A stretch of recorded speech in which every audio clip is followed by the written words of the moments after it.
Hey there guys, and welcome to another installment of this kind of Ocarina of Time Glitchless tutorial series.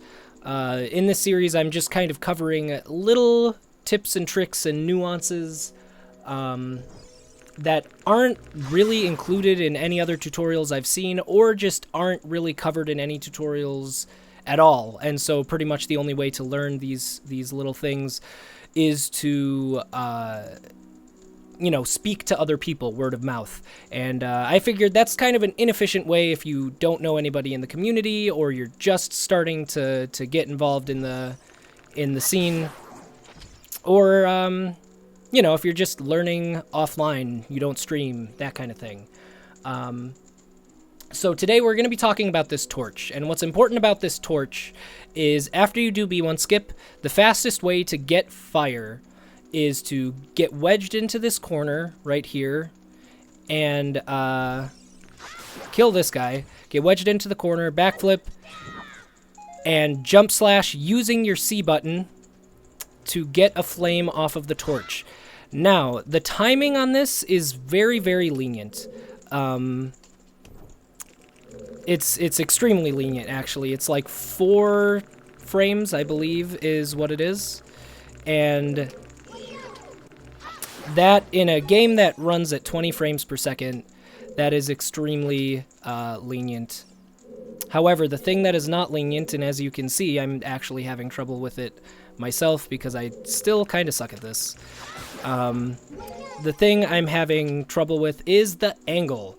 The angle is very precise. There is only one particular angle this works at, and there is a visual cue I have come up with that I have that has helped me know when my angle will or won't work. So instead of just constantly backflipping and jump slashing and backflipping and jump slashing for like 20 attempts and wondering why isn't it working, you can just look at this visual cue and know what you're doing right or wrong. And the visual cue is the torch on the other side of the wall right over here. As you can see, the edge of this torch that I'm up against is kind of cutting it in half, and that's the visual cue you want. You just generally want that edge in between, in the middle of that torch. That's how you know that it is wrong. So if you go back and look at all of the attempts where I kept resetting, it's because that wasn't happening, and I knew the angle wasn't going to work. So, one of the ways, you're supposed to just kind of walk into it, turn around, and then have the angle. Sometimes that'll happen if the enemy is still there, or sometimes you just get a really wonky camera angle like this and you can't quite get it to cooperate. And in those cases, as you can see here, this wouldn't work because the torch is not set up right, so my angle is wrong. So it's slightly slow, but if you're in a pinch and you need to get your angle, if you just neutral roll into this base of this torch and then hold Z again, you can see my angle very slightly changed. And so as you can see now, visual cue is all set up, and now I can get the flame with no problem.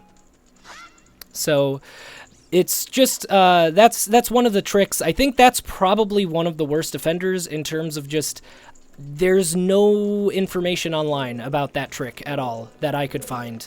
And so I figured I would make a little tutorial just in case other people ended up having the same issues that I had, because, man, did I spend a lot of time really frustrated breaking all of my sticks against this torch base because it just wouldn't work, and why won't you work? So figured I would save some other people the pain and suffering and make this tutorial. So that's going to do it for this episode.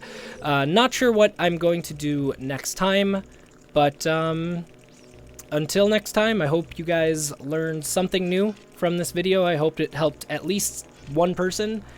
Yeah, and I'll see you next time.